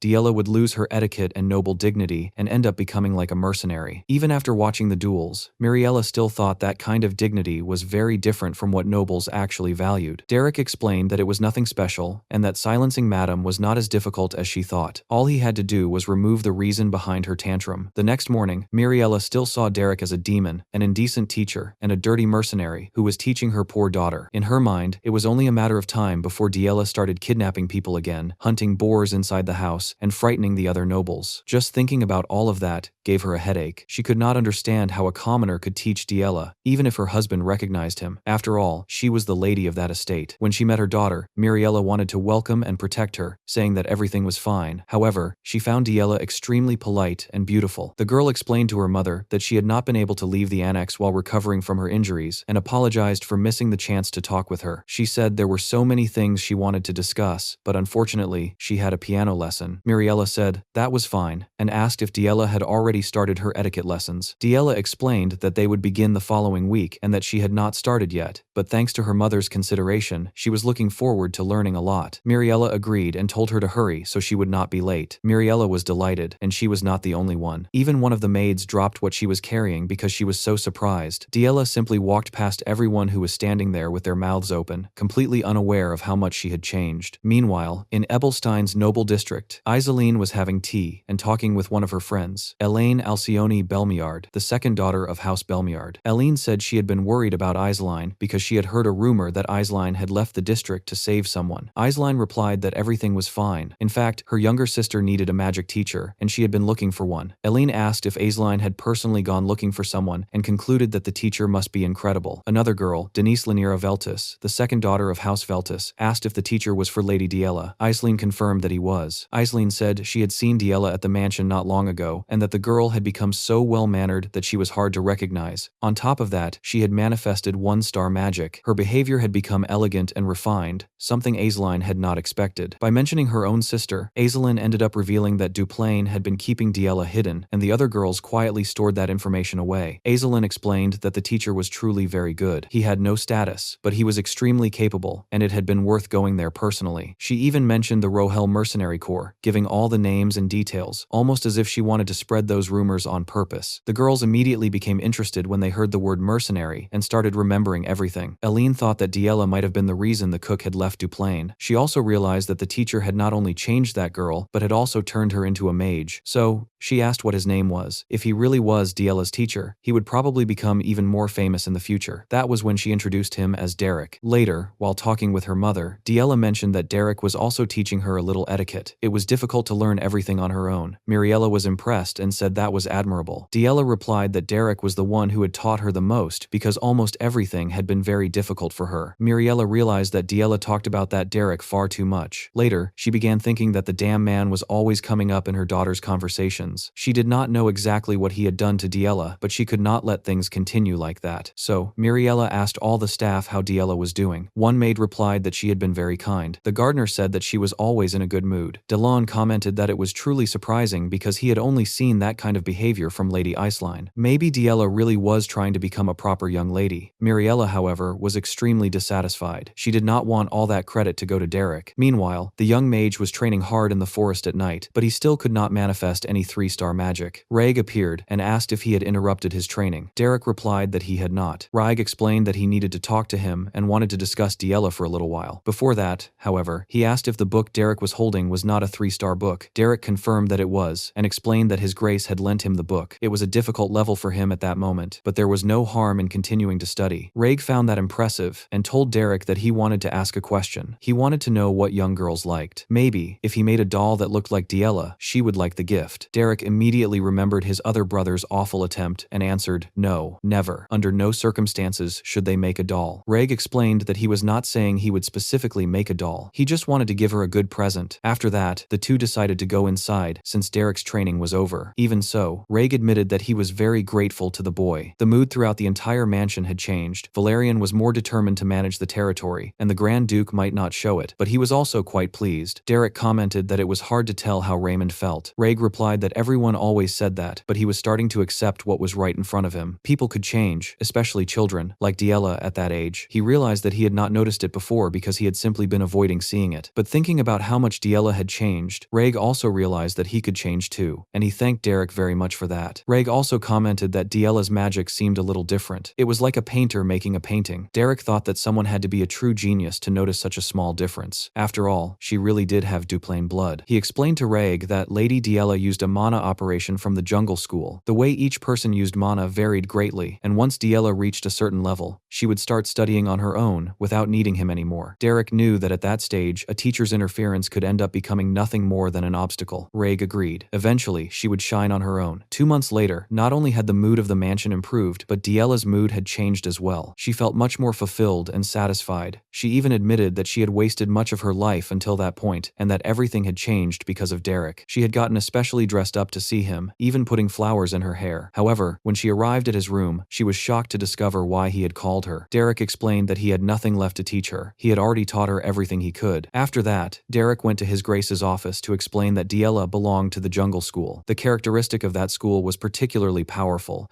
and if he continued getting too involved in her training, he would only end up clipping her wings. Raymond understood that there was no longer any reason for Derek to remain at the mansion. He stood up and explained that, thanks to the boy, many things had changed. His daughter was now capable of growing on her own. He also admitted that he had focused so much on managing the territory that he had ended up being a bad father, but he was relieved now. Then, he asked when Derek would be leaving. The boy had heard that Lady Aisline would soon visit the mansion and return to Ebelstein. When she returned, he would give back the library key. He would also return the books he had been reading. Raymond, however, said that was not necessary. Derek could return the key right then, and if he had nothing else to do there, he could leave. Derek bowed to his grace and left the office. On the way, he met Yahello and explained that there was nothing more he could do for her. She knew he probably would not listen, but she asked anyway if he could stay. Derek went to her and explained that, just as he had always done, he would return to his life as a mercenary. He would also continue studying magic hard. Once Yahello became more skilled, she would go to Ebelstein, and the two of them could meet again. If his level increased a little more, he might be able to teach her something new. Yahello simply said that he was annoying. He always said exactly the right thing and ended up leaving her with nothing to say. That night, however, Yahello was plagued by nightmares. They were the same voices and the same people telling her that she was a useless child. It was only a terrible nightmare, but when the maid came to help her, Yahello thought she could create a reason to awaken her anger again, maybe even hit the maids to make Derek stay. But she realized that Derek would not want to stay with her if she did that. So, she simply smiled and decided that she wanted to be a valuable child to him and to her family. On the day of his departure, before getting into the carriage to leave with Aislinn, everyone was ready to greet Derek and say goodbye. Valerian asked if he was really leaving. Derek replied that he had things to do. Raig commented that living in that mansion probably had not been easy for him. Valerian also said that if anything happened, Derek should contact them because they would do their best to help. Finally, Derek went to Yahello. She explained that she would not beg him to stay because she was no longer a child. Derek simply replied that it had been an honor to teach her. He could no longer call himself her teacher, but he hoped Yahello would remember everything she had learned from him. Yahello replied that she would always call him teacher, just so he could never live peacefully. To her, he had been and would always be the great teacher of Yahello Catherine Duplain. Derek told her to take care of herself, and she replied that he would be fine too, and should not push himself too hard. Yahello explained that she was almost an adult now, and knew how to take care of herself. At that moment, Derek remembered the day he had said those exact same words, shortly before Katia hugged him. So, he approached Yahello, gently patted her head, and told her that she did not need to grow up so soon. As soon as Derek left, Yahello shed tears, but she did not ask him to stay. She simply said that she would see him again once she was even stronger. Back in the commercial district, district, Derek received a very warm welcome. He soon saw a boy getting beaten up by his own friend. Pauline welcomed him by calling him an idiot. As he smelled blood and something filthy and saw that kid getting beaten up, Derek realized that he was finally home. At the Old Belden Tavern, Derek was welcomed by his favorite drink and Pauline, who commented that he looked paler than before. When she found out that he had become a magic teacher for a noble, she thought the two of them had been using some kind of drug together and asked what had happened there. Derek replied that he had simply been working and did not have much to say about it. Pauline then pointed out that he was also talking like a noble now. She had gone through hell working alone because the young man had not been there. Jaden, however, explained that thanks to that job, Derek had brought back quite a lot of money. They had been paid very well. Derek replied that he had received something more important than money and placed a 3-star spellbook on the counter. Jaden asked if Derek had stolen the book. Pauline said she did not care, since something like that could be sold for a lot of money. Derek simply explained that the Grand Duke had given the book to him. Pauline told him to stop lying and jokingly asked if they were looking for another archery teacher. Later, Pauline was knocked out over the counter again because of the alcohol. Jaden asked if Derek already wanted another job right after coming back. He said yes, but he wanted something light, like a subjugation. He was starting to get rusty. Jaden commented that they were always short on mages and that, if Derek wanted work, there was more than enough available. So, Derek decided to start the very next morning, as early as possible. He left with Pauline for a simple subjugation. The two of them ran into a few rough situations along the way, but they managed to make it through the day alive. They set up camp in the forest for the night, and during the early hours of the morning, Derek took the chance to practice magic. He tried to manifest 3-star mana, but the spell bounced back at him and even made him bleed. Derek was naturally good at 2-star magic, but the barrier standing between him and the 3rd star was enormous. Time continued to pass. One winter day, Derek and Pauline were returning from a subjugation, covered in snow and blood. Jaden commented that it must be nice to be young like them, since they had gone all the way to the mountains and back in that weather. Pauline explained that she had insisted they leave later, when it was warmer, but Derek had not listened. The captain commented that they were the only crazy people capable of bringing back an Apia head in weather like that. He handed warm towels to both of them and explained that they could rest the next day. However, a new request soon arrived, and it was a job that fit Derek perfectly. It paid well, was easy, but had one small detail. It was a little complicated. The next morning, Derek received a request sent by the Rohel Mercenary Corps on East Street. They were looking for a commoner to help with a magical confrontation. In short, they needed someone to serve as a punching bag. So, Derek headed to the noble's magical combat arena. Eileen asked her master who she would be fighting that day. He explained that, to practice offensive magic, they had found a commoner for her. Eileen thought that was ridiculous, but her master explained that it was part of her training, and that they had promised the man a good reward. Because of that, the commoner would fight with all his heart. On top of that, he was also capable of handling 1-star magic. Eileen commented that she was already a 2-star mage, and shortly afterward, she met her opponent. Derek introduced himself, and when Eileen heard his name, she thought she had heard it somewhere before. She also wondered if he was really a mage, since he looked so young. Later, already above the arena, Eileen asked if Derek knew the basic etiquette for a magical confrontation. He replied that he knew the basics. She explained that she would try to finish things as quickly as possible, and told him to last as long as he could. In her mind, if she managed to throw the boy out of the arena with a shockwave, everything would be over quickly. Derek, however, asked what level of resistance she expected from him. He wanted to know how much he should endure so he could be useful. Eileen did not like that, because she thought the commoner was being arrogant. She commented that he had a funny way of talking, and repeated that he should last as long as he could. Derek replied that if that was what she wanted, then that was fine. As soon as the confrontation began, Derek infused mana into his right hand and waited. Eileen began casting wind magic. She even mentally praised the commoner for mastering 1-star magic at such a young age, but she still considered him far too arrogant. Then, she fired a concentrated wind bullet. Derek dodged it with only a few steps, without making any unnecessary movement, and still asked if she had another attack. Eileen realized that he might actually have a reason to be so confident, so she summoned countless magic arrows and fired a true rain of them at him. Derek, however, countered with a single crystallized mana fragment that he controlled with his mind. The fragment destroyed every arrow and still struck the ground beside her. Eileen was impressed by Derek's control. Her master also realized that the commoner's magical level was incredibly impressive. The rumors about him being a veteran mercenary were clearly not empty words. Eileen admitted that she had underestimated Derek and decided to go all out this time. She summoned fire arrows, and Derek immediately noticed that her strategy had changed. She was no longer trying to hit him directly. Instead, she simply intended to destroy everything around him. For a noble, it was not a bad strategy, and he even admitted that much. When the rain of fire fell toward him, Derek protected himself with a water shield. A huge amount of steam filled the arena, but before the smoke had completely cleared, Ellen was already firing an ice spear. Her talent was insane. When she got close enough, Derek snapped his fingers and summoned a flash that completely blinded her. Ellen's vision went dark, and she could no longer see what was around her. Then, Derek Derek fired crystals at her. Eileen almost got hit, but she managed to avoid the worst of it. Next, Derek used an illusion spell that silenced every sound around her, creating a kind of barrier. He had already expected her to rely on her hearing at that point. Eileen realized that he had missed on purpose and refused to accept that a commoner was going easy on her. She blocked the next crystals and moved forward, closing the distance between them. At that moment, she thought Derek had been an idiot for allowing her to get that close. She intended to manifest her mana before him and end the confrontation, but that advance was only a feint. Derek had planted his right foot on the ground, and in the next instant, he fired a lightning spell. The lightning raced across the arena floor and struck Eileen directly, knocking her down. When she recovered, Eileen admitted that Derek was truly intriguing. She approached him and admitted that she had looked down on him at first. She had even thought he was nothing more than a fraud, but then she bowed and said that he had her gratitude. Next, Eileen countered by using the same lightning spell. Derek changed the attack's trajectory and sent it back at her, using his own movement to combine the counterattack with a kick. However, before he could hit her, Eileen's master ended the duel. Derek bowed and said that it had been a great confrontation. Later, Eileen also admitted that he was an excellent mage. Derek replied that she had a level of agility unlike anything he had ever seen before. Eileen commented that, judging by the way he behaved, Derek should already be used to that world. She had heard that he was a commoner, but his manners and skills were both excellent. Derek explained that all of that was part of surviving as a mercenary. Eileen asked him not to be so modest, saying that she liked hardworking people like him. However, her master did not seem to like Derek, so she advised him not to stay in his sights. Thanks to the young man, Eileen had learned a lot. Since there was still another fight in the hall, she might be able to get an even better result. Derek replied that, with the skills she had, she should not worry. Eileen, however, explained that she did not care about the other opponents. She wanted to defeat Aisline Eleanor Duplain. As soon as Derek received his payment, Eileen told him that he could leave. She was still trying to remember where she had heard that name before. Finally, she remembered. Derek was Diella's teacher. Eileen realized that he really was the person she had been looking for, and became completely convinced that she had found the right person. Later, Eileen invited him into a cozy room, warmed by a fireplace, and got straight to the point. She wanted Derek to help her defeat Aisline. She had not yet reached the 2-star level. It would be better if she could reach that level first, but if that was not possible, she at least wanted to defeat Aisline in a magical confrontation. Derek commented that she had an incredible competitive spirit. Eileen, however, wanted to defeat Aisline no matter what, even if she had to do things she considered dirty. Feeling jealousy and envy was shameful to her, but that was exactly what she felt toward Aisline. Her results were not getting any better. No matter how much she talked behind Aisline's back or looked for flaws in her, Aisline simply understood and accepted everything. Eileen was showing her most shameful side because she wanted to make it clear that she was serious. Since Derek had stayed at the Duplain residence, he probably knew very well how skilled Aisline was, and he also knew Eileen's abilities. Because of that, she wanted to know what she would need to do to defeat Aisline. Derek explained that Aisline's abilities were on a phenomenal level. However, Eileen was also very talented. If she kept working hard to improve her skills, she could go even further. But Derek had noticed something else. Sometimes, it was possible to read a person's heart through their eyes, and Eileen did not simply want to hear empty praise. She was desperate to win. So, Derek told her the truth. She would never defeat Aisline. Ellen replied that, even so, she wanted to win. Even if it was impossible, she still wanted to try. Then, Ellen reminded Derek that he had managed to turn Diella into a mage. If he had been capable of doing that, she wanted to know if he really could not help her defeat Aisline. Derek admitted that it was not as if they had no methods. However, there was something that worried him. Ellen said that they were finally speaking her language. Derek then asked if she knew how he had taught Diella. He had used all kinds of methods, and Ellen did not need to worry about those details. She would do anything to win. It did not matter if he was a commoner or a mercenary, if he spoke badly about her behind her back, or if someone said that she had learned magic from a mercenary. Ellen was completely serious. She would become someone whose name was recognized throughout the entire empire. If she could not become someone at the top of Ebelstein's social circle, it would be foolish. That was why she told Derek not to judge her sincerity for such a trivial reason. She knew perfectly well what was more important than her pride as a noble. However, Derek was not talking about that. In his case, he was a mercenary and needed to be paid well. Eileen became embarrassed after that speech and said that she would pay him as much as he wanted, calling him an idiot. Derek thought that if Ellen was truly serious about all of this, he would have to use harsh methods. It was not going to be an easy battle. During another gathering between the noble girls, Aisline said that their next meeting would include a magic duel. She had also heard that Eileen had improved a lot, so she would make sure to prepare properly for it. Eileen herself was there. The two of them walked together and talked for a little while the other girls simply watched and whispered among themselves. They thought it would be better not to interrupt them. Eileen said that Aisline did not even need to train, since she had never lost before, especially as someone known as the flower of the Duplain family. Aisline thanked her, but replied that her opponent this time was Eileen, so she could not afford to be careless. Eileen agreed and said that she was much more confident thanks to her new magic tutor, a commoner with an excellent excellent track record. Aislinn commented that it was quite rare for Aline to hire someone like that and that she seemed to trust him a lot. Aline said that was true and reminded her that Aislinn herself had already confirmed his abilities, because her new tutor was Derek. Aislinn was quite surprised, and that was exactly the reaction Ellen wanted. She knew Aislinn had to be burning with jealousy inside at that moment. Even so, Aislinn congratulated her and said she was sure Ellen had made an extremely wise choice, because Derek was very reliable. Aislinn seemed genuinely happy for her, and Aline had not expected that reaction at all. Then, Aislinn remembered a conversation she had with Yahello. She seemed a little nervous when she asked her sister why she did not ask Derek for a few more extra magic lessons, since she had noticed that Yahello's progress had slowed down a little. Yahello replied that it was not necessary and that there was no need to go that far. Derek was a very important person to her. Ellen thought that Aislinn was finally thinking calmly. She must have understood that she had stolen her beloved teacher. Aline wanted her to show her anger, so she decided to end the conversation for the day, just to leave Aislinn even more stressed. But Aislinn was not worried about it. She simply thought that it could not be anything serious, because Derek did not seem like the kind of person who would do something truly bad. Besides, everyone knew that he was only trying to make a living. At the tavern, Derek said that he was very focused on his work with the Belmiard family. At least he did not have to travel all the way to the Count's estate, since everything could be handled in Ebelstein. Jaden commented that Derek made it sound simple, but he did not know if Ellen could really defeat Aislinn. To Derek, that was not a dead end. He had a plan. If Ellen could break past the 2-star level, then even if she faced Aislinn head-on, they could use the advantage in level to turn the fight in their favor. Jaden replied that this was the optimistic plan and asked what the realistic one was. Derek answered that this was exactly why he wanted to meet with Jaden, because he needed his help. To make sure everything was safe, they would also need Pauline's help. Jaden asked what kind of reckless thing Derek was planning. In fact, the plan was dangerous by nature. At that moment, Pauline woke up after hitting her face against the wooden counter and grumbled that nobles were professional scammers because they had completely tricked the two of them. Jaden and Derek stayed silent, and Derek ended up lending her a coin. Later that day, Derek began Ellen's training with a real battle. They would repeat it 10 times, and afterward, he would analyze the details to refine her magic. First, he needed to see how she really fought. Ellen said that this was exactly what she would expect from a mercenary, teaching in such a rough way, but she replied that it was fine because she had not hired him to limit his methods. After some time, the field where they were fighting was completely destroyed. Ellen was extremely tired, so Derek thanked her for the effort and told her to rest for a few minutes. After that, they would talk about theory. Ellen asked if it would be 10 minutes because she did not have a single drop of mana left. Derek replied that if she tried hard enough, she should still have something left. Later, Ellen tried to form several ice spears, but their shape was wrong. Derek said that there were still 5 left and asked if she could not do it. After that, he made her summon 100 magic arrows and then continue with several more exercises. Her mana ran out and came back, ran out again and returned once more. Ellen kept pushing herself until the very last drop. In the end, Derek said that she could go have dinner because she had worked hard enough. He also explained that if she could not continue, giving up was an option. Ellen, however, stood up and replied that training like that would never make her give up. Derek had no idea what she had gone through just to survive in that high society. To her, a training session like that was nothing. She was only a little tired. Because of that, Ellen said that starting the next day, it would be better to increase the intensity even more. Derek was surprised and asked what she meant by the next day. Hadn't he just said that dinner would only be a break before they continued afterward? The next morning, Derek forced Ellen to make 5 magic arrows and then another 10. The number kept increasing. Right after that, the two of them ran to help with the manifestation of mana. By the end of that training session, Ellen was completely destroyed. Even so, Derek kept saying that giving up was an option. She replied that it was easy, and then the two of them went back for the next round. 2 weeks later, during another gathering with the noble girls, Ellen looked completely exhausted. She only revealed how tired she really was to Denise, who was her friend. While lying across the table, Denise asked why she was pushing herself so hard. Ellen replied that it was simply because she wanted to win, because she really wanted to win. Denise said that she would root for her and then warned her that Aislinn was coming. Ellen quickly fixed her hair and tried not to look tired or exhausted. But after Aislinn left, Denise asked if she had seen Ellen lying down like that. Denise replied that it was quite possible she had not. However, Aislinn had noticed. She could tell that Ellen looked exhausted and became worried about her. Because of that, she even sent her a gift containing potions that helped restore mana. Ellen, however, told the maid to throw away the letter and the potions. The letter said they were for the dear young lady of Rosea Salon. Winter was approaching, and pure white snow was beginning to fall. Aislinn hoped Ellen would stay warm during the winter. Since the estate had recently produced a huge amount of high-quality goods, she was sending some to all the dear young ladies. At the end of the letter, She wished Elaine all the best. Soon after, Elaine went to another training session with Derek. She said she did not have time, so she skipped the formalities and immediately asked how she was doing. Derek replied that giving up was also a strategy. Elaine told him that he really knew how to hurt someone deep inside, and Derek apologized because he admitted that it had sounded that way. Elaine explained that she had not hired him to make her give up. She wanted his evaluation and asked what she needed to do to defeat Aisline. That was what she had hired him for, and that was what she was paying him for. If he kept saying things like that, she would rather he just leave. But Derek asked what difference it made if she could not win. Her obsession with victory was getting in the way of her growth. Sometimes, it was better to accept the situation. Elaine, however, shed a few tears and said that she would be pathetic. She was the kind of person who used to speak badly about Aisline. She was not the pillar of her own family, and she was different from Aisline. She considered herself pathetic, jealous, and a horrible person. Elaine admitted everything. She knew she was immature, and she also knew she had no reason to hate Aisline. She knew that better than anyone, but she could not understand why that inferiority complex would not disappear from inside her. Derek had already noticed that Elaine had a strong hatred for herself. She had always carried that feeling in a subtle way. At first, Derek thought it was simply jealousy or competitiveness, but in the end, he realized that the person Elena hated the most was not Aisline, but herself. That fight was not just about jealousy. For Elaine, it was the only way out of her self-hatred and inferiority complex. Derek then walked past her and told her that they were going to win. He would make sure she won. Meanwhile, Eleni's master mage was arriving at the main residence of the Belmiard family. Marquis Tristan Belmiard welcomed him at the tea table and commented that it had been such a long time since he had seen his treasure, Eleni. He then asked if she was doing well in Ebelstein. The mage answered that she was, of course. Elaine was putting even more effort into her magic training. The Marquis said that he had never seen a young lady with so much talent, and that she would surely surpass him. The mage also hoped that would happen, but he thought that he could never tell the Marquis that she was being taught by a commoner. That would not be good for either him or the young lady. Tristan then revealed that he had some business to take care of in Ebelstein and asked if he could visit Elaine in person to surprise her. The mage said that it would be a great idea, but deep down, he was extremely nervous. Meanwhile, Derek, Jaden, and Polina were taking Elaine to an unnamed labyrinth on the outskirts of Ebelstein. It was an alternative training method for her. Elaine asked if she really had to enter the labyrinth, and Derek replied that it was the lowest level one in that region. It would not be difficult. She asked if they could simply go inside, and Derek explained that she needed real combat experience. If anything happened, he and his companions would be watching over her. Her match would take place in just a few days, and when time was short, this was the best method. Of course, Elaine was very hesitant, but she eventually moved forward while looking at the disgusting place. Derek, however, told her to stay alert. Even though it was a low-level labyrinth, she still needed to be careful. Quickly, even from a distance, Pelline and Derek heard goblins ahead. Elaine had not heard anything and was shocked. Jaden then warned them that there was an ogre behind them. Elaine became even more desperate when she realized they were surrounded. The mercenaries, on the other hand, remained calm. They would deal with it, just as they had every other time. Elaine thought those were real monsters, but not the ones coming toward them. In her mind, the real monsters were the mercenaries. As the group of goblins charged forward, Derek drew his sword and quickly closed the distance, relying on Pelline and her bow for cover. Wherever her arrows landed, he took advantage of the openings and attacked with his sword and fire. Elaine was completely shocked and could not do anything. Then she turned around and saw Jaden holding his sword against a gigantic ogre. Before the ogre could strike him with its attack, its arm was torn off by the mercenary captain. Terrified, Elaine realized that they were actually killing the monsters. She could die in there. At that moment, a goblin managed to break through their formation and approach her. Elaine panicked, thinking she was going to die. Derek, however, simply told her that she needed to kill it and that it was not a problem. Then, Elaine remembered the day she had overcome her own weakness. She had admitted that she was inferior and pathetic, just a child full of arrogance. If she had that much arrogance, then she should have power, and if she had power, she could prove her worth. Then Elaine fired an ice spear that pierced the goblin and killed it instantly. Even though she was trembling, she had done it. It was only the first step for her, but at the same time, she had finally taken that first step. During a moment of rest inside the labyrinth, Derek opened the letter he had been so eager to read. It was a letter from Katya. She explained that it had already been more than 2 years since she had left Ebelstein and apologized for contacting him so late. At that moment, she was teaching magic to a young lady from the family of Count Evelster, who had a strong desire to learn. Because of that, she had been incredibly busy. Katya remembered the time she had spent walking around Ebelstein and teaching magic to the boy. She knew life had been difficult, but she also remembered how free and pleasant it had been. She then told Derek that, of all the mages she had met in her life, he was the most talented. She wanted to know what level he was at now, and asked him to show her his magic when they met again. It was a warm letter from his former teacher, Katia Flameheart. Ellen sat down beside Derek and commented that he had been reading the same letter for quite a while. She then asked if she could know what it was about. Derek simply answered that it was a letter from his teacher. Ellen commented that she must have been a great teacher to have had so much patience to teach him. Derek agreed and said that she really was great. Then, he asked if Aline was nervous since her duel would take place in 2 days. She could not say exactly what she was feeling. She only knew that she wanted to win. Then, on the scheduled day, at the magic duel arena in the noble district, Aislinn was, as always, surrounded by the many nobles who constantly praised her. In the middle of the crowd, Aislinn spotted Derek and walked over to him, saying that it was good to see him. She had heard the news and knew that he was teaching magic to Miss Aline. Derek answered that it was true. Their paths had crossed for some time, and Aislinn stayed silent for a few moments before saying that he was still the same as always. She then asked if he had not been a little too harsh with Elaine, and she mentioned that he was not an ordinary teacher and that Aline had looked really tired. Derek asked if she was worried about her opponent. She should be confident in the duel. No matter who her opponent was, Ellen should never lower her guard. Meanwhile, Denise was in the audience, listening to the girls talking about the duel, and of course most of them were saying that Aislinn would win easily. Aline looked completely exhausted and worried. As soon as the Flower of Duplain stepped into the arena, everyone cheered for her, while Aline walked into the arena convinced that she would win. She would definitely win. The two of them greeted each other with perfect composure and proper etiquette. Aline said that her opponent must be confident since she did not look nervous, but Aislinn replied that, in fact, she had never been so nervous before a duel. When they finally began, both of them focused their magic. Aline started with a rain of fire arrows, remembering everything she had gone through in the labyrinth and everything she had to do to kill the creatures. Derek had explained that if she relied purely on magic, she would never win. To win, she needed mental strength, such as gathering mana all the way to her absolute limit. Once both of them ran out of mana, the match would be decided by mental strength instead of skill. She had to summon her magic in the most flashy and powerful way possible and drag the match into a battle of endurance. Once that battle ended, whoever managed to squeeze out the very last drop of mana would win. That was why Derek had put Aline through that training. If Aislinn had more mana than her, Ellen would lose. A person's mana capacity was largely determined at birth. Aline had the blood of the Belmiard family flowing through her veins, so she needed to believe in herself. As soon as Aislinn saw the rain of arrows, she wondered if Aline had always been this strong. When the arrows came down over her head, she protected herself with a water shield, still confident in her own victory. Everyone in the audience was impressed by Ellen's magic, but not nearly as much by Aislinn's, since everyone already expected her to be strong. Inside her shield, Aislinn thought that if Aline kept spending mana like that without stopping, she would wear herself out in an instant. Through the smoke, she managed to see Aline running and fired a magic arrow. However, when it hit her, she realized it was only an illusion. Manipulating illusions like that also consumed an enormous amount of mana. The real Aline appeared behind Aislinn and moved in to strike her. On the way back from the labyrinth at the end of that day, Derek had told her that it would work. Overloading her opponent's field of vision with fire arrows, using illusions to trick her, and then getting close to fire ice spears was a good strategy. Even a skilled mage would eventually leave her guard open. It was a good strategy, but Aline's opponent was not an ordinary skilled mage. Aislinn would not have enough time to use protective magic against that ice spear from such a short distance, so she focused and used a concentrated blast to make the projectile ricochet and knock her backward. Then, she dodged. The spear passed extremely close to her, but Aislinn managed to escape. She remembered Derek telling her not to lower her guard, no matter who her opponent was. Then, Aislinn thought that she finally understood why he had said that. Aline really had changed a lot. Aislinn answered with her full power, summoning more and more ice spears. There were so many of them that Derek realized she had finally taken the bait. Aline had been waiting for that moment. Secretly, behind her back, she summoned a fire arrow and hid it in the sunlight. Aislinn did not notice it, but that fire arrow destroyed all of the ice spears. When Aline had summoned the rain of fire arrows, she had hidden one of them beneath the sun. Everything had been prepared for that moment. Aislinn could not read Aline's movements and had no idea what she would do next. Denise herself thought it was pretty impressive. Aline was getting the better of Aislinn at that moment, and she was happy to see it. Then, Aislinn reset the conditions from the beginning. Derek said that this was where the fight truly began. Finally, the Flower of Duplain unleashed her true power. It was a pure manifestation of mana that pushed everything away like wind. On one of their training days, even after all the effort she had put in, Aline told Derek that she was unsure of herself and did not know if she could really defeat Aislinn, but he told her that she would win. In a way, she would. At that moment, Aislinn was summoning a gigantic 2-star fireball. Ellen had not expected that scene and looked at Derek, who returned her gaze coldly. He had that look on his face, so he should help her. She did not know whether she should dodge it or protect herself. She knew defeating Aislinn was impossible, but as soon as the fireball was launched, Ellen did the same thing thing Aislinn had done earlier. She used a condensed projectile to make it ricochet and send her flying away. Derek thought that this was a lack of experience. A 2-star spell that someone did not have enough experience to control was nothing more than a monster that devoured mana. After that fireball, Aislinn was trembling. She recognized Elaine's effort and talent and realized that her opponent was giving everything she had, showing courtesy and respect. Now, both of them were extremely tired. Elaine knew Derek's plan would work. If she could endure it, she would win. Aislinn fired another fireball, this time smaller and faster, and controlled it so that it would chase Eleni. With her acrobatics, Eleni managed to dodge it. Taking advantage of the sunlight that blinded her opponent's eyes, she fired another ice arrow. Aislinn was forced to use a manifestation of pure mana, an ice barrage. Apparently, Aislinn really was running out of mana and was already very tired. Derek thought it would soon be over. Ellen was already cornering Aislinn, but from behind that wall of ice, Aislinn fired another fireball and missed completely. Without enough mana, she no longer had control over it. She was trembling on her knees, exhausted and without even a final drop of mana left to use. No young noblewoman in Ebelstein shone as brightly as Aislinn, the flower of Duplain, but she had always had a shadow, Eileen. Eileen used to provoke Aislinn, saying that she had been born with everything and spoiled her entire life. She wanted to make Aislinn lose her temper with those insults, but it never worked. Aislinn always responded with nothing more than a smile. She was like a precious gem. The more she was polished, the more she shined. That pushed Eileen deeper into her own inferiority, her complex, and her jealousy. Now, standing before her in the arena, she still thought Aislinn was elegant, calm, and beautiful. Even covered in dirt like that, she still had a peaceful expression, as if she did not need to protect an image all the time. She was simply being herself and giving everything she had. The audience began cheering for Aislinn, while Eleni was still standing. She asked Derek if she could really defeat her. Soon, she would be able to, and it would finally be over. But maybe not. Maybe that defeat would send her right back into that inferiority, back into that Black Sea. Then, Eleni told Aislinn that it was really a shame because her mana had run out. Aislinn was truly incredible, but in the end, she could not defeat her. So, Eileen gave up, saying that it had been a great fight. Everyone applauded, saying that Aislinn was the best. After the fight, Eileen learned that Aislinn had given up on purpose. She went over to Derek and asked if he had seen it. He should have been surprised to see someone like her accept defeat. He should at least have been impressed, but he did not need to make that stone-faced expression. Eileen found it funny and was in a great mood. She asked if she was learning quickly and told him not to just stand there. After all, why was he standing like that? Derek continued to stare at her with that cold look while tears streamed down her face. He told her that he had nothing to criticize about her performance that day. Ellen had worked very hard, and as her teacher, the only thing he could do at that moment was simply stay beside her while she cried. Eileen really wanted to win, but when she was about to land the final blow, she realized something. Even if she won, she would still be exactly where she was. She had conditioned herself to believe that victory would free her from that complex, but that was a lie. Even at that moment, Aislinn still looked elegant. Then, Derek said that, in the end, he was not so different either. There was nothing wrong with looking a little pathetic. If she did not have the courage to look pathetic, she would never be able to grow. That was how Eileen finally escaped that Black Sea. Now, she could walk across it. She no longer felt trapped. Seeing that, Denise realized that her friend seemed better and went over to Aislinn to congratulate her on the duel. But Aislinn replied that Denise had noticed it too, right? She had not been the true winner. Denise simply smiled and said that, when it came to talent, the flower of Duplain was certainly much more talented than the others. But Aislinn knew that Eleni had overcome something far more important than the difference in skill. She had improved a lot in a short time, and that had probably happened because of Derek. Then, Aislinn told her maid that she needed to send a letter to the main residence. She also needed Derek. While the Grand Duke was worried about both the arrival of a very powerful, nearly 6-star mage and the visit from Marquis Belmiar, Valerian informed him that a letter had arrived from Aislinn, asking them to find her a magic teacher. The Grand Duke asked if she could not simply find one herself, but he was told that she had specifically requested Derek. There was just one problem. He was currently staying at the Belmiard estate, teaching magic to Miss Hélène. Raymond also said that, sooner or later, he would have to go to Ebelstein because of the matter involving that other mage, so he would take care of it while he was there. At the Belmiard residence, Hélène said that she would rest for a while. Studying or whatever else it was, she needed a break to clear her head too. Derek would continue his work with the mercenary corps. Then, she approached him in a friendly way and asked if he would come back again if she called him to teach her magic. He answered that, of course, he would definitely come back, although he did not know if he still had anything left to teach her. Eileen told him that he did not need to be so humble, and commented that winter was finally coming to an an end. It had been a very long winter, and finally, that night, Derek was back. The next morning, Ellen was woken up and said that she did not want any more magic lessons because she was taking the day off. The maid, however, said that someone very important wanted to speak with her. Aline went to the door, saw her father's face, and closed the door right in front of him, wondering why he was there. She then asked the reason for his visit and said that she would only need a moment to change clothes, while he continued telling her that she was his treasure and his precious jewel. Aline slammed the door shut again. Later, while having tea with his daughter, Marquis Tristan said that the young lady from Duplain must have been a difficult opponent. Aline, nervous, confirmed that she had been, but said that she had learned a lot from her. The Marquis commented that, if that mercenary was really that good, it would be better to keep him exclusively in Belmiard. Aline became worried that the vassals might object to that, but Tristan told her not to worry, because there was nothing he would not do for his daughter. Meanwhile, Derek and Pelline were once again inside the labyrinth, facing a horde of monsters. He was attacked from behind, and when he tried to strike back with a spell, he felt something different. His third star was beginning to form, and he fired a huge fireball. That night, however, when they returned to the tavern, he was still injured. Pelline said that Derek had almost died, and asked why he had tried to use a 3-star spell while hunting goblins. He answered that he had felt a dissonance in his mana, just like when he had first reached 2 stars. That was when the old man said that there was no need for him to feel so stuck like that. The nature school had originally sought a natural flow, but that advice did not always work very well. As soon as the old man entered, Derek could not sense even the slightest trace of mana, but the person standing before him was certainly the first and greatest 6-star mage, dressed Wolftail. He asked for a bottle of decent alcohol, saying that the exhaustion had been building up. Meanwhile, Yahello was treating her magic as if it were a painting, summoning several magic arrows. She kept forcing herself to summon more of them, but the arrows eventually broke apart. She was almost ready to give up because it was so annoying. That was when Raig appeared in the arena and said that he thought she had grown a little, even though her temper was still the same. Even so, she had managed to fire 5 arrows. After all, that was thanks to a good teacher. Yahello replied that the selfish guy named Derek had nothing to do with it, but Raig said that, apparently, Aisline was planning to hire that selfish guy. He had recently heard at a ball that Ellen was also taking lessons from him. Yahello was unhappy to find out that Derek was so popular. Raig commented that, after turning a troublemaker like her into a proper human being, it was no wonder he was so popular. He also said that it would be better if Derek chose Aisline, since that might give Yahello a chance to meet her again. She would never admit it, but she really wanted to see Derek again. Raig then commented that the rumors about Derek must have spread quite a lot by then, and that the number of girls competing for him would only increase. Later, Drest was having a drink at the tavern, while Derek wondered why a mage of that level was in Beldun. Drest asked if the boy was Derek, and said that he wanted to talk for a moment, just the two of them. Later, as they walked through the streets at night, Drest told the boy that his magical talent was far too ambiguous. Derek had probably never heard something like that before, since his abilities were exceptional, but Drest wanted to know why he worked so hard and what he hoped to achieve by learning magic. Derek answered that he had no great ambition. He simply felt that he had managed to grab onto a thread of talent, even if it was only a tiny one, and he was curious to see how far he could go. Drest smiled and explained that, as a commoner, dreaming of reaching a higher realm was a little insufficient for someone who was still in that state. Because of that, he said that he could help him. Derek then thought about the man standing in front of him. Born a commoner, Drest reached 2 stars when he became an adult. When he started a family, he had already reached 3 stars. That mage of commoner origin had become a spiritual pillar for all the others, and his village had turned into a tower for commoner mages. But in the year he became a 4-star mage, Drest lost them all. His entire family and everyone he supported were killed. A noble had gotten rid of them because Drest was the target, and he wanted to eliminate the commoner mages before they could become a threat. On that day, however, Drest himself appeared. He killed the noble's first subordinates, entered the noble's quarters, and cut off both of his legs and then his tongue, all using magic. After that, Drest spent 30 long years running from the imperial family and the nobility. When he surpassed the 5-star realm and became a 6-star mage, the imperial family realized that having him as an enemy represented an even greater threat. They recognized his revenge as justified and began protecting him under their own authority, granting him a title. In this way, Drest became a noble solely because of his magical prowess. For Derek, there was no reason to refuse the offer from that man. The next morning, during a very important meeting in the noble district of Ebelstein, Marquis Belmiard, Grand Duke Duplain, and Grand Duke Veltus were gathered in the central conference room. Veltus told Duplain that, if he planned to expand his territory to the north, he should be careful with the labyrinths in the White Zone. He also said that he could send his knights if necessary. Raymond asked if he was talking about low-level mercenaries by any chance. Veltus replied that managing such a huge territory with only private soldiers must be very difficult, and that giving up that territory was also an option. Belmiard tried to calm the situation between the two, saying that the meeting was basically over. Then, he asked Raymond why he did not take advantage of being in Ebelstein to see his daughters. Raymond had also heard that his daughter Eleni had fought Azaline on equal terms. He confirmed it, but said that, unfortunately, she had lost. Even so, it seemed that Aline was finally letting her talent bloom. With a little training from a good instructor, she would surely surpass Azaline. Raymond asked if that instructor was Derek. After all, if Derek became Aisline's instructor, Elaine would never be able to surpass her. Belmiard also joined the dispute, asking if that would really happen, since Derek's connection with Elaine seemed to be quite deep. Raymond replied that Derek did not get involved in personal bonds, and that Belmiard still had not understood the boy's character. Veltus became curious about exactly who this Derek was, since he was causing such a commotion, even among men of their level. Because of that, he decided to speak with his Denise and have her investigate the young man. Finally, Marquis Belmiard personally went to the Beldun mercenary corps. He commented that Jaden had been very shocked by his appearance, and then complained that the letter sent by his butler still had not received a response. Jaden explained that, in fact, Derek had been missing for several days. They were also looking for him, since the young man had been refusing every request and had suddenly just disappeared. Belmiard thought that perhaps Duplain had managed to get his hands on him, but decided that he would find Derek no matter what. Meanwhile, at Grand Duke Veltus's residence, Denise was also investigating the matter. The maid said that a letter had arrived for her urgently, asking her to hurry and find Derek. Denise thought that her father was probably in such a hurry because Derek's value was still low, but that would certainly change soon. For her, however, this was a very important day, the day she had been waiting for so long. The new book by the great author Rayleigh, The Lady Submits to the Cold Duke's Ice Sword, was finally being released. She was dying to find out what that so-called ice sword was. Even so, she would carry out her father's task, because otherwise she would end up causing trouble. Meanwhile, Derek and Drest were inside a cave. The ceiling was covered by the reflection of the water, lit by the moonlight, while the two of them remained meditating. Drest instructed Derek to close his eyes and release his mana like a thin mist. Then, he had to feel the mana as it touched the objects around him and returned to him. Derek did as instructed and managed to sense everything around him, from the rocks to the water. Drest explained that what he was doing was the basic form of search-type magic. With 1 star, it was possible to perform simple threat detection. From 2 stars onward, the user could track locations and detect magic. At level 3, it was possible to see through disguises. At level 4, a user could see through the opponent themselves. At level 5, it was possible to read minds and communicate with the dead. At level 6, the user gained the ability to see the future. Drest explained that he had only found Derek because he had looked into the future to locate him. He needed the boy. Then, he asked if Derek knew a man named Valerian, the eldest son of House Duplain. Before reaching adulthood, Valerian would eventually become involved with necromancy. Because of that, Drest wanted Derek to kill him. Derek asked why Valerian would become involved with necromancy and what he would be planning. Drest explained that he could not reveal the details of the future. That was simply how it worked. If someone learned everything recklessly, the days ahead would become even more unpredictable. Even so, he could say that Derek was destined to die. Derek did not seem surprised, but pointed out that Drest had not said he would definitely die, only that he was destined to. Drest replied that he was precisely trying to prevent the boy from dying. He could not die. Because of that, Drest would make sure he survived. To survive, however, Derek needed strength. He needed a great deal of strength. Then Drest fired a concentrated ball of mana toward the moonlight. The magic exploded in the sky and created something like an aurora. It was pure magic. Real magic. The next morning, Denise went into the city, drawing the attention of everyone around her because of her stunning beauty. Bella, her maid, commented that she might be beautiful, but her room was a complete mess. Denise barely washed herself, spent her time lying on a pile of books, and almost never left the house, so seeing her like this was quite unusual. Denise commented that she could not handle her maid's sense of humor, but Bella told her that she needed to hurry. If another house found the man named Derek first, her father would be unhappy. Denise replied that, no matter how slow she was still faster than everyone else. She then thought about the situation. The mercenary had rejected every request and simply gone into hiding. That did not make sense, because Derek did not seem like someone who hated money. Maybe something more important than money had come up. For someone so young who was already dealing with that level of magic, it was probably knowledge. Maybe he had found a great grimoire, or a great master. If that was the case, he obviously would not have time for mercenary work, and would end up rejecting every request. Still, something felt strange. Derek had willingly left the Duplain mansion, even though there was no better place to train in magic than there. To Denise, that meant he had found an even more powerful mage. While she was distracted by her thoughts, they finally arrived at the Beldun Tavern. When Denise entered, Jaden commented that even a young lady was personally searching for Derek. He also warned her that he did not know where the boy was. Even though Derek was so popular, 3 teams had already shown up that morning and left without finding him. Denise asked if Dressed Wolftail had been there. When he heard that name, Jaden looked confused, but Denise thanked him for the answer and asked Bella to check the carriage travel records. Later, in the commercial district, at the Coachman's Guild, Bella was going through the documents while asking how Denise had managed to figure all of that out. Denise explained that it was obvious. Derek had willingly left the mansion of a 5-star mage. He took magic seriously, yet he had abandoned that opportunity. That meant he would need to find a 6-star mage to truly capture his interest. As it happened, Dressed Wolftail, the 6-star mage, was also in Ebelstein. Everything fit perfectly. Denise began bragging about her own intelligence, but Bella commented that Denise really did not use her brain very often, so she was not that sure about it. Denise replied that Bella was being especially witty that day, but she also admitted that she was exhausted just from thinking so much. She even wished she could be as incompetent as her maid. Bella asked if there was anything else she needed to say, but she also questioned whether they would actually be able to recruit Derek even if they found him first. After all, she had heard that even the Great Duplain and Belmiard were after him. Denise replied that this was the easiest part because she already had a plan. She would set a sweet trap for the boy. Derek was a hot-blooded young man and would never be able to reject her beauty. Bella, however, reminded her that Denise was no match for Isoline. Denise was shocked and asked if Bella really thought she was not prettier than Isoline. Bella answered that this was the one comment she actually cared about. Then, finally, they found a clue. It was the record of a boy wearing a cloak, identified on a travel pass near Ramhell Hill and heading toward the Great Laspa Cave. Inside the cave, Dress stopped his meditation and warned Derek that people from House Veltus had appeared outside. They were probably his guests. Denise and Bella entered the damp cave. While Bella was terrified, Denise continued forward without fear, lifting her dress so it would not touch the ground. She could not give up on finding Derek. Besides, if soldiers from the other houses noticed their movements, they could lose that opportunity. Suddenly, 2 red eyes appeared in the shadows. It looked like a monster. Denise immediately protected Bella and prepared her magic. But the red-eyed creature was not a monster. It was Derek. He asked what had brought someone like her to such a humble place. Of course, Denise was very happy. With a sweet smile, she thought that the moment had finally come to make him fall into her hands. Even in that frightening environment, she gave a polite bow and explained that she had come because she really wanted to meet him. She wanted to talk to him, even if it was only once. Derek replied that, indeed, it was quite a pleasant conversation. Bella only avoided laughing in Denise's face because she managed to control herself. The girl tried again, still irritated, saying that she did not even know how many times she had already met Derek in her dreams. She had heard that he was an excellent mage and a great instructor. If he could teach her, she would be very happy. Derek, however, asked why she was speaking in such a theatrical tone. Maybe she was practicing for a play, or maybe it was because of the cave's echo. This time, Bella could not hold back her laughter. Denise realized that her act as a shy and helpless girl would not work on Derek, so she decided to speak more honestly. Denise explained that she had felt something while watching the duel between Miss Azeline and Ellen. As one of the 3 jewels of the Rosea Hall, she felt that she was the only one falling behind. She became anxious at the thought that she would eventually be left behind. Everyone else was improving while she would remain in the same place. Because of that, Denise grabbed Derek's hands and begged him to save her from that situation. She moved closer, already feeling Derek's breath, certain that he had to be attracted to her. But that was not what happened. He simply pulled away and said that he was not so sure. From what he had seen, Denise did not seem very interested in magic. Earlier, she had also mistaken him for a monster and summoned an ice spear. Besides being quite clumsy, she had no control over either the flow or the speed of her magic. Her basic mana capacity was good, but there was no coordination. That only showed how little she practiced. Derek then gave her some advice. When dealing with someone who took magic seriously, she should not talk about sincerity while using lies. Some people might consider that an insult. Luckily, he was not one of them. He then returned to the back of the cave and said that he did not know why Denise needed him, but it certainly did not seem to be because of magic. He did not accept requests from people whose true intentions he did not know. It would be better for her to find someone more qualified than him, someone more suited to her position. When Derek left, Denise walked away under the setting sun, having already reached a conclusion about the boy's true nature. He had to be impotent. Bella said no, he was simply an honest man. Denise asked her to think logically. She was beautiful, had used the best makeup and expensive perfume, and had still been rejected. He had to be a eunuch. Bella replied that the logic made absolutely no sense and asked her to calm down and think. Denise insisted that she was calm and did not look irritated at all. Bella replied that she was practically foaming at the mouth. Denise then admitted that the whole situation had awakened her competitive side. The 2 of them set up camp at the entrance of the cave. Denise explained that if she backed down now, another family would show up and snatch Derek away, so she needed to win him over as quickly as possible. She also told Bella that she knew her maid suffered because she was always so selfish, but asked her to do this favor for her. She also asked Bella to bring volume 4 of The Arrogant Sir Robane. Bella could only wonder what kinds of of book titles those were. The next day, Denise showed up with a load of supplies for Derek, including scrolls, books, food, and potions. She said it was nothing special and that it would simply help him focus completely on his magic training. Derek replied that it would not change anything. Denise said that she felt she would improve just by looking at him and thought that, if he was human, he would eventually start liking someone who was this devoted. In the end, she would be the one laughing last. Derek took the box of supplies and thanked her, but made it clear that he still would not be her instructor. The next day, Denise brought food and magic crystals. Derek thanked her again, but said that he still would not be her instructor. The following day, she even brought the head chef from her residence to prepare a meal. Derek thanked her, but continued saying that he would not be her instructor. She even tried bringing an entire piece of refined ore, but even that did not work. Later, Denise was unhappy with that selfish freeloader. To her, he should at least pretend that he had been affected by her efforts. While Bella carried more and more supplies, she warned that there was a problem. The head butler of House Duplain was arriving. The two quickly hid. Delon arrived with a group of servants and guards, looking more like a march to war. They went to Derek to make him an offer to become Aisline's magic instructor. Derek replied that it would be an honor, but then added that he still would not accept. First, he needed to finish his own training, although he did not even know when that would happen. Even if they increased the payment, he would not change his mind. At his current level, he admitted that he would not be much help to Miss Aisline. Besides, he did not want to teach magic anyway. Denise realized then that she was not the only one who had been rejected. When Aisline learned that they had finally discovered where Derek was, she immediately ordered a caravan with fast soldiers to be prepared. She wanted to arrive quickly and welcome her teacher. Because of that, the student herself had to go personally. That night, Denise was already getting sick at the camp. She decided that they would leave the next morning. Bella commented that she was giving up quickly for someone so clever. Denise asked if she really thought she was stupid. Bella replied that, of course not. It was just that Denise usually managed to get anything she wanted through sheer stubbornness, but now she looked completely exhausted. Bella explained that the mercenary mage was not someone who was moved by a person's bloodline or money. He acted based on value, and that was much more important. She remembered what Derek had said about not being much help to Aisline. She also remembered the result of Eileen's fight. Denise could not understand why everyone was so honest. Later, she interrupted Derek's training for a moment and sat beside him. Derek even admitted that she seemed different. Her eyes looked more genuine. Denise simply apologized for being a nuisance all that time. She was going to stop. Derek wished her luck in finding a good teacher, but Denise said she did not care about that at all. She hated magic. To her, all of it was politics and acting. She had only tried to get Derek before the other houses could, but he was far too proud. Because of that, she was leaving, since he would probably end up siding with Aisline. Derek, however, asked why she hated magic. Denise answered that she had liked it a little in the past. Actually, not that much. What she really liked was being praised for her magic. She had studied hard while everyone called her a genius, but one day, she started wondering why she was doing all of it, so she simply stopped. Derek commented that, sooner or later, a person eventually gets tired of being praised. Denise asked whether he was really listening to her story. She had imagined that she would only be talking to herself, speaking to the walls and the echo inside the cave. Even so, Derek simply wished her a good trip. Denise felt jealous of him. She was jealous because Derek never questioned the idea of hard work. She was sure that he would become a great mage. Before leaving, she told him that if they ever met again someday, he should at least say hello to her. That morning, while Denise was leaving, Aisline arrived at the cave. Later, at the Veltus residence, Denise learned that Aisline had also been rejected. She wondered why, and concluded that maybe Derek's training was not over yet. That was different from a rejection. On the way, Bella told Denise that she should worry about something else now. Denise replied that the boy would probably live in that cave forever and eventually turn into a bear. That was when Bella informed her that a guest had arrived to have a meal with her. Denise had no idea who it could be. She entered the dining hall and greeted her father first. Then she saw who was having a meal there. It was Derek. The night before, Derek had been deeply focused. Everything seemed to be falling into place. The flow of mana was almost perfect. Only a little more was needed. Then he managed to concentrate everything into a single point. The mana bounced off the walls of the cave. Drest warned that, at that pace, the boy could end up collapsing. It would be a waste for him to die right after finally learning it. It was already time to end that training. Derek had managed to master the 3-star tectonic shift. Outside the cave, while they roasted the fish, the results of Derek's training were finally starting to show. Drest said that, for now, there was nothing else to teach the boy, but he would not survive with only mediocre talent, so he asked how far Derek intended to go. Then he served the fish to Derek and left to take a walk through the forest, telling him to be very careful with Kohela. Derek watched watched his newest master leave, remembering the words he had said, to be careful with Kohela. Back in the present, at the Veltus mansion, the Grand Duke said that he was truly pleased. Thanks to Denise's initiative, a precious magic instructor had appeared on his own. She replied that she had only done what she was supposed to do. Then Duke Veltus asked if there was any reason for him to reject the Duplain family's request. Derek answered that he needed nothing beyond the reward he had mentioned and that he had only accepted because of Denise's attitude. Veltus agreed and said that she really was wonderful. No other lady on the continent could compare to her, and anyone in the world would eventually surrender to her charm. He also asked if Derek remembered the time when a maid had broken a plate and, in desperation, said that she had committed a terrible sin and begged for forgiveness. At the time, Denise, with an angelic smile, had said that instead of a plate like that, she would value something else. Denise asked him to stop talking. She wanted to have a conversation with the instructor alone. When the two were finally alone, she asked what Derek was doing there. He answered that he was having tea. Then she continued, saying that he had claimed he would not do that because the two of them had already finished everything. Derek explained that he was only grateful for what had happened in the Great Laspa cave, since he had actually received a great deal of help because of her. But Denise replied that it had only been a political approach and that she had no intention of learning magic. Derek did not like that attitude at all. Without even really knowing what magic was, Denise was already jumping to conclusions about whether something was good or bad. She said that it must be unpleasant for someone like him, but that she simply did not like magic. Derek replied that it was a shame she did not know even one good thing about that beautiful and shining magic and still thought that it held so much disappointment and dislike. He would not tolerate that. Feeling the mana and threat coming from him, Denise realized that she should not have provoked the boy. Meanwhile, Iseline remembered her meeting with Derek. He himself had said that she had nothing to learn from him because her foundation was already firmly established. For her, it would be better to learn from an instructor from the same school of regulations. Because of that, he had apologized. Iseline thought that he had made a firm decision. It definitely had not been a compliment, but the standard she believed was all that mattered also made her feel like she had no freedom at all. Then, suddenly, the maid said that a letter from the main house had arrived. Valerian's ceremony would take place the following week. Iseline replied that she should prepare to attend and that she would also buy a few things. Because of that, she decided to go to the shopping district, especially since the White Zone was a very dangerous place. However, the moment she stood up, the leg of the chair twisted and broke. At Denise's mansion, she was lying on the bed and telling Bella that Derek was completely out of his mind. He had stared at her threateningly and said that she knew nothing about magic. To him, magic was something good, but that did not mean he had to force other people to like it. Bella replied that if Denise had realized that, maybe she should also stop forcing anyone to read those vulgar novels. Denise said she could not believe that he thought she did not know even one good thing about those beautiful and shining works. Bella simply replied that she did not find romances interesting, and that was all. But Denise argued that if she had brought in a teacher who had managed to give the Duplins a headache, earned Eline's recognition, and even rejected Iseline, there was still an even worse part. If she could not accomplish anything, even under the guidance of a teacher like that, it would make her look simply too incompetent. Then Denise asked if she could not fire Derek using her own authority. She only wanted to lie around and read her romances. Bella replied that if she fired Derek, her allowance for buying romances would be cut. After that, Bella left, leaving Denise throwing a fit. The night before they left, Dress told Derek that it would be wise to maintain a good relationship with the three great noble houses, but there was no need to swear loyalty to any of them. On the contrary, Derek needed to walk the line between the three houses and keep all of them on edge. That was the only way he would be able to take care of himself. The next morning, very early, while Denise was still snoring and drooling on her pillow, she was awakened by Derek, who started banging on a pot. He said that the sun was already high in the sky, and, since she would not wake up, he simply made a loud noise to get her out of bed. Denise replied that she was still in her pajamas. Derek said that he could see that and ordered her to change and come out in 5 minutes. Then he slammed the door. When Denise finally came out, she found Derek reading a book at the tea table. She complained that there was no limit to how rude someone could be, and that, besides, it was the weekend. In her opinion, common sense said that people should rest on those days. Derek replied that she was right and that no one should overwork themselves on the weekend. The problem was that Denise did not even maintain the basics. As a member of the Rosea Hall's great trio, it was only natural for her to maintain a minimum level of refinement even during the weekend. Denise replied that, as his employer, she did not agree with him. In her view, the employee should act according to the rules she herself set. Then Derek showed her the contract. He had been hired by Grand Duke Veltus, not by her. On top of that, the Grand Duke had given him full authority over Denise's performance in magic. She replied that she had never heard of that. Even so, Derek explained the schedule for that day. After a light breakfast, he would first evaluate her level in search magic. After that, she would relearn elemental combat magic, starting with the basics. In the afternoon, she would have physical training, followed by lessons on mana control. Denise asked asked if he had not said that he would not push things too far. Derek replied that she was right. Even maintaining the basics was difficult. Denise then thought that he was completely crazy. Later, while Bella was hanging up the clothes, she saw Denise running. Or rather, she saw her almost dying just to keep running. Bella simply tried to motivate her with a big smile. Denise kept training like that, forcing her mind through the books, forcing her body, and running until the moonlight covered the night. During bath time, Denise told Bella that she would die if she continued at that pace. She wanted that stupid mercenary to go to hell. Bella replied that maybe the opposite would happen, and Denise might end up in hell instead. Denise complained that ever since she had met that mercenary, even Bella had changed and was now just like him, without blood or tears. Bella simply replied that, without blood and tears, a human would die. Denise said that Bella was imitating that damned mercenary and explained that the clever man had made a contract with her father so she could not fire him. Bella replied that she could talk to her father and ask him to fire Derek. Denise said that she would tell him that Derek had no skills at all and was extremely lazy, but Bella refused to support her in that. She knew very well that she could not do that, especially since she was also employed by the Grand Duke. Denise admitted that it probably would not work. Her father could be flexible about other things, but he never compromised the honor of the house. So she went back to her room, limping and wanting nothing more than to read her book. Bella told her that she should sleep. Meanwhile, Derek was at the door and asked if she was about to leave. Denise asked why he was still there and if there was more training. He answered that there was not and that he had no intention of pushing things too far. He had only come there to tell her the schedule for the next day. But Denise covered her ears and ran away. The next morning, Denise woke up still tired. While she was brushing her hair, Bella said that at least she would not have training that day because she was going to meet the others at Rosea Hall. Denise hurried to leave before she ran into that crazy man, but Derek was waiting in the hallway for his lady. He was about to explain the training, but she ran away, saying that it was a meeting day and that he had no idea how important social activities were. Derek replied that he knew, and that, because of that, he would wait at the mansion until she finished. Rosea Hall had very important social circles and activities, so she could take as much time as she needed. Denise thought that something was wrong. That evil man was simply letting her leave. When it was time to return home, however, Denise looked even more exhausted than the day before because Derek was waiting for her. She mentally called him a demon, a pervert, and a beast, and suddenly began gathering mana in her hand, saying that she could flip the carriage over and make it look like an accident to escape training. Bella, however, grabbed her while she screamed. When Denise arrived at the mansion, Derek was happily chatting with the gardener. As soon as he saw Denise, however, his expression changed into a cold look, and he said that now that the girl had returned, she should go straight to the office. She would study theory on her own. While doing her assignment, Denise began wondering why Derek was not sticking to her like he had on the other days. The next morning, she noticed him practicing swordsmanship with one of the knights from the territory. Not only that, but over the following days, he started learning how to cook from the chef and even how to take care of the plants with the maids. Denise started to find the whole thing very suspicious. Lately, Derek had been talking way too much with the servants, and she told Bella that she had no idea what he was planning. Bella replied that Denise should not fall for it and that she liked being by her side more than anything else. But the next morning, Denise found Bella completely red-faced, talking to Derek and looking like she was in love. To Denise, that meant she had been betrayed even by Bella herself. At the end of the day, Denise questioned Derek about what he was doing. It was her mansion, and those were the people who worked for her. Derek replied that he was simply stating the obvious. Then Denise said that she knew his plan. He was trying to win over her servants. She asked him to stop whatever he was planning and simply teach her magic. Derek admitted that he really was trying to get closer to the servants, but explained that he was not plotting anything. He simply wanted to know more about her. Not about the elegant lady from Rosea Hall or the character created by rumors, but about the real Denise. To him, teaching someone did not mean simply passing on knowledge. The more he knew about the person receiving the lesson, the better he could adapt his teaching and help her learn. Denise then asked what they had told him about her. She wanted to know if they had said that she was prettier than Aisling or Eileen. Derek replied that they had not. What he had heard was that Denise thought everything was a bother and that she lacked a lot of motivation. However, he had also heard that she took charge more than anyone else when it came to important matters, and that, despite acting indifferent, she took very good care of her own servants. The gardener said that Denise was like his own daughter, although his second daughter was also disobedient, just like her. The head chef said that there were days when Denise complained because the seasoning was bad, but the next day, she would order expensive salt for them. One of the knights also said that, not long ago, one of the other young men had gotten sick. Denise somehow found out and bought medicine for him. Bella added that she had also taken care of Denise on the night she got sick. Seeing the girl fall asleep beside her like that had almost made her bite her because she was so cute. Denise tried to convince herself that they had only said nice things because they were being polite and that she was surely just doing her job. Derek, however, said that he had also heard that she was a talented writer. Denise asked how he knew that, since she had never told him anything. He explained that he had heard she was writing a novel called The Arrogant Sir Robane, and that he had really enjoyed reading the draft. Denise was shocked to discover that Derek had read her draft. He even commented that he had had noticed some details related to Tracy's past,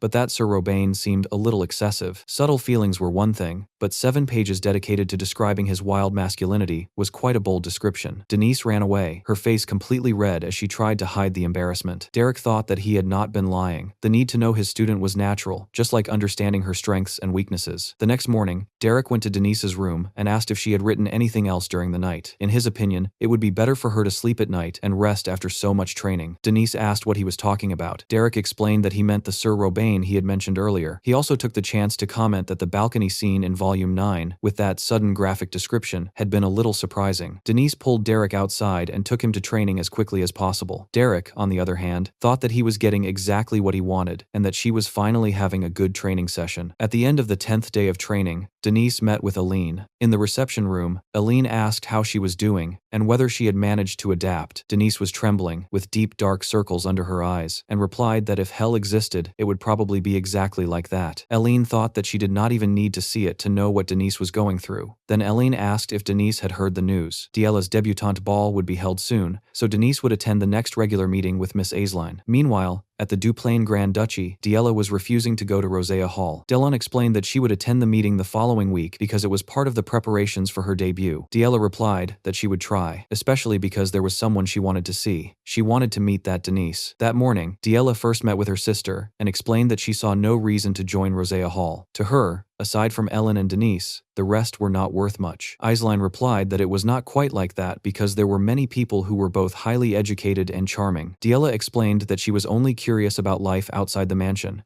but she had no interest in social circles. To her, everyone only said things that sounded nice. Aisline, however, asked her to think about the difference in perspective. Thanks to the Duplain name, entering high society was practically guaranteed. For those who did not have the same position, however, entering the social scene was an extremely important opportunity. They could not look down on a privilege they had received without making any effort. On the contrary, they should accept it with gratitude. In that sense, belonging to a hall could be a good experience, since Diella would have the chance to meet all kinds of people. Diella replied that she would think about it and that, either way, she was already planning to visit the hall at least once. Seeing that she had managed to convince her, Aisline was happy. Then Diella asked if, now that she had finished her basic education, she would receive her own mansion. Aisline replied that she would, and explained that she could also hire her own servants. Diella then asked if she could hire a mercenary from the village as her teacher. Aisline replied that Derek was currently teaching Miss Denise. Diella said that she knew and that it would be rude to take someone away from another house. She was only thinking about the possibility. Meanwhile, Denise was completely worn out, utterly destroyed, with no life left in her eyes. Derek, however, explained that she had improved a lot and should already be able to intercept enemies who were outside her field of vision. He closed his eyes, took a deep breath, and explained that magic was not simply about having fun. Bella, sitting beside them, immediately replied that it was very fun. Derek explained that Denise should be feeling her mana changing and becoming increasingly sensitive to the subtle differences around her. There was no way that could not be fun. After all, she was training the mana she had been born with to reach higher and higher levels. She had to be sensitive, precise, and bold. That was magic. Then Derek asked if that was not enjoyable. Denise, however, could only feel fear. Bella, on the other hand, enthusiastically replied that, of course, it was enjoyable. Denise simply said that it was really exhausting. Bella replied that, for her, who was only watching, it was fun. Derek, however, stood up and said that Denise still had not experienced the true joy of magic. The mistake was his because the intensity of the training was not right. Because of that, he would raise the level even more until she could feel a real sense of achievement. Denise became desperate and grabbed Derek's legs, saying that it was fun. Very fun, actually. She was loving it and thought everything was very, very fun. Derek simply walked away, saying that he would prepare an even more intense training schedule. When Diella arrived at Rosea Hall, she saw all those beautiful girls talking among themselves about things she considered pointless. She heard nothing that really caught her attention and soon thought that the whole thing was boring. But as soon as she saw Denise, completely worn out from training, she approached her and said that it was not a pleasure to meet her, especially since she already knew her name. Diella only wanted to ask one question, although her attitude was quite rude. Denise asked what she wanted to know and said that she would answer as best as she could. Diella asked if Denise was with Derek. She was quite pleased to find out that she was. Denise even thought that the girl had just rolled her eyes and imagined that she should kick her. Diella, however, commented that Denise actually seemed to be doing well. Denise was happy when she realized what was happening. Diella was jealous because she was with Derek. At that moment, to Denise, the girl stopped looking like some simple brat and became almost an angel in her life. She realized that Diella really wanted Derek and thought that maybe that girl could free her from that hell. Diella continued by saying that Derek was unpredictable and could change change his mind at any moment. Denise replied that, of course, his choice was what mattered most. Yahello was clearly trying to annoy her, but it was not working. She then said that she knew Derek very well and asked if the Duplain house had offered him a better deal. Denise replied that she would think that was wonderful. Maybe it would be much better for Derek to teach magic to Miss Yahello instead of continuing to teach her. Yahello was dissatisfied when she realized that Denise was agreeing so easily. Deep down, however, Denise only wanted Yahello to save her from that hell. That night, Denise realized that she was much more motivated. She and the angel of her life wanted exactly the same thing. Denise wanted to get rid of Derek, while Yahello wanted to keep him. Because of that, Denise wrote a letter to Yahello explaining that the two of them shared the same goal. She wanted to dismiss Derek, so she made a proposal, a magic duel. Denise would bet her own teacher, while Yahello could bet whatever she wanted. After all, Denise would intentionally lose the duel. That way, the Veltus family would have no choice but to allow Derek to leave. That night, Raig and Valerian returned home after achieving an important victory. Raig explained that while they were clearing the White Zone labyrinth, they had discovered a magical weapon. Valerian, however, explained that the problem was exactly the type of weapon they had found. It was a huge staff, an item used for necromancy. That really made Raymond worried. Meanwhile, on that rainy morning, Denise woke up after having a nightmare about training. In the dream, Derek had forced her to train like a psychopath, and the feeling had been so real that she remained frightened even after waking up. As she walked through the hallways, Denise asked why Bella had not woken up yet. Bella replied that she seemed very tired. Denise, however, was afraid of being punished by Derek. Then Bella explained that the teacher had actually asked for an urgent day off because the mercenary captain had been injured. Denise didn't even have breakfast before going back to her room, thinking that she was finally free. At least for one day, she was free. She hugged her pillow, lay down on the bed, and rolled from side to side. She wanted to read, she wanted to write, and that day, she could finally do all of it. Meanwhile, Derek had really gone to Beldun's tavern. The place was completely empty. When he reached the room, he found Jaden without his left arm. Jaden admitted that he hadn't been hurt that badly even during the Dawn War, and that maybe he was getting old. Derek asked what had happened and whether it had happened in the White Zone. To him, that shouldn't have been enough to take down the old man. Jaden answered that he had never expected to find a sandworm in that place. He had already seen more than enough of those creatures during the war, but this time, he had been caught off guard. Even so, Jaden had managed to trade one arm for the monster's head. As far as he was concerned, it had been a great deal. Pelline told him not to joke about it at a time like that. Jaden also told Derek that House Duplain was stirring things up in the White Zone. Other nobles were starting to send requests to explore the area, probably trying to find out if there was any money to be made there. Even so, Jaden warned Derek to stay far away from the White Zone unless he was marching in with a huge army. Going there was basically a death sentence, and he didn't want Derek to end up dead. That rainy afternoon, Denise couldn't concentrate. She couldn't even remember what she used to do during her free time. Because of that, she ended up starting to practice magic. When the rain finally slowed down and only dew remained on the leaves, Denise went to the courtyard and began remembering her childhood. They had always said she was the family's hope, while her brother was useless. They had told her that she could rebuild House Veltus and that the family's future rested on her shoulders. In reality, they were only pushing her toward a cliff. Denise was scared and didn't want to follow that path. Everyone was obsessed with magic. Even so, she thought it wasn't as if she was incapable of doing it. Then, she managed to use her 2-star search magic, Vigil. Soon after, Derek appeared behind her and explained that the external formula was unstable. That had created a blind spot in her vigil, so she needed to stay focused to avoid wasting mana. Denise closed her eyes, and Derek was able to see the threads of her vigil. When he pulled one of them, Denise felt a strong jolt. Derek explained that, on the battlefield, search mages often fought against each other, because a war was also a battle of information. The mage with the stronger search magic was the one who ended up winning. Because of that, he started a training session. Derek kept pulling Denise's mana threads while ordering her to protect herself from outside interference. If she managed to do that, no one would ever look down on her magic again. Denise asked him not to regret it. Then, she decided to give it everything she had. Meanwhile, Yahello was getting to know her new residence, which now completely belonged to her. Delon apologized for it being such a humble residence, but Yahello answered that it was actually perfectly fine. The only thing she needed was a proper training ground. Before she could run there, however, Delon handed her a letter that had arrived from the main residence. It was a letter from Denise of House Veltus. After finishing her training at the end of the day, Yahello read the letter and immediately realized that the proposal was definitely a trap. She wasn't going to lower her guard like that, so she destroyed the letter using huge thorny roots that she summoned from the ground of the arena, thinking that Derek was wasting his time with a snake like that girl. To Yahello, Derek belonged to House Duplain, and once again at Rosea Hall, Denise was completely exhausted. She wondered what was wrong with her. She had worked so hard even though it wasn't a training day, only to end up completely worn out. Aislinn walked over to her table and suddenly said that she had heard Yahello had been very rude to her. She then apologized as her older sister. Denise said there was no problem at all. The two of them had a sweet conversation, but Aislinn kept apologizing for her sister. Even so, though, Denise insisted that nothing had happened and even started thinking that Aisline was her guardian angel. Still, Aisline continued saying that Diella would fit in well if she joined Rosea Hall. Meanwhile, Diella was taking care of her new residents and giving orders to the servants, asking them to bring some of her paintings. The move was almost finished, and she asked if she could go train. One of the servants explained that the guests would arrive soon. Diella then remembered that the Renfell Chamber of Commerce would be coming for lunch and that the Magic Society would arrive in the afternoon. Diella asked if she couldn't just send everyone away, but the servant also warned her that someone from House Veltus would be coming before lunch. She answered that she didn't want anyone from House Veltus. Then, Delon explained that they had said it would be Derek from House Veltus. At that moment, she became much more excited and asked why they had only told her that now. She needed to get ready, so she decided to take a bath and put on some makeup. Diella was extremely happy to learn that Derek had come to see her, and along the way, she even ended up falling while getting ready to welcome such an important guest. Delon asked if Derek had come to convince Miss Diella, and Derek answered that he had. Apparently, Rosea Hall wanted Diella to join them. It seemed that Aisline had asked Miss Denise for a favor and sent Derek to Diella to help him convince her. Delon explained that, despite all of Aisline's insistence, Diella kept avoiding the subject and saying that she would think about it. Even so, Derek had to at least try. Meanwhile, Diella was extremely nervous, fixing her clothes and hair. When he knocked on the door, she answered that he could come in. Derek entered after asking permission and asked if she had been doing well. While they drank tea, Derek commented that she had grown a little and become even prettier. Diella loved the compliment and, after getting embarrassed, commented that it seemed he really had learned how to be a knight and had become a true socialite. Derek answered that he was only telling the truth. The real reason for his visit, however, was to ask for a favor. Derek asked if Diella would consider joining Rosea Hall. She asked if even he was talking about that now. Derek explained that her debut ball would be coming soon and that, in that case, being part of a hall would be very useful for her future activities. Diella asked what that had to do with him, and Derek explained that he simply wanted her to sail into wider waters. After all, she was his precious first student. After some time, Diella signed up for Rosea Hall. Aislinn was surprised and asked what had happened to her. She had thought Diella never listened to her. Denise, on the other hand, realized that Diella had given in quite easily after Derek showed up. At the end of the day, Diella approached Denise again and said that they would duel the following week. She wanted to put Derek on the line, but she knew that if the Grand Duke Veltus wasn't convinced, nothing would happen. Because of that, Diella would also offer something that could convince the Grand Duke. She asked if there was a painting called Barn Landscape of Chorus in the mansion. If she lost, Diella would buy the painting from Denise for a good price. On the way back, Bella asked if there really was such a painting. Denise answered that there was, but Bella noticed that she didn't seem happy. After all, the duel would happen exactly as she wanted and would allow her to get rid of Derek quickly. Later, Denise met with her father, the Duke Veltus. He said that, for that amount of money, it was worth having a duel with Derek on the line. It was an excellent deal, and there would be no need to gain anything through magic. If Denise could be useful to the family in that way, that alone would be enough to make her father satisfied. After that, however, Denise felt a little empty. During her free time, she started practicing her level 2 search magic, Vigil. She could feel the birds flying through the sky, free as they were, and she was genuinely having fun while doing it. Derek approached and asked if she was finally feeling the happiness that came from magic. Once again, Denise didn't notice his presence because he had hidden himself. Even so, Derek noticed how much she had grown and asked if she didn't think that writing novels and using magic were similar things. Her novels had very vivid emotions and a delicate touch. Denise could show where the characters were and what they were thinking, visualizing everything with precision. Magic was similar, especially detection magic. She had to find the mana, observe it, and manipulate it carefully. Denise knew that feeling better than anyone and should recognize her own value. She only answered that she wasn't someone that valuable and asked Derek to follow her. Then, she showed him the painting Diella had said she would buy if she won. In reality, it was a blank canvas. There was absolutely nothing on it. Denise explained that Derek had seen it too, and that a painting like that only existed in the accounting books. It was a fake painting that the family had bought just to evade taxes. Denise commented that Diella was amazing because, somehow, she had discovered that and had even offered to cover the family's weak spot. She also understood her father perfectly. The Grand Duke Veltus had no interest at all in achievements made through magic. As long as Denise paid her part to the family, that was enough for him. To him, she was simply a piece on the family's chessboard. Then, Derek asked if the version of her that her family saw was really everything she could see in herself. Denise was thoughtful and kind,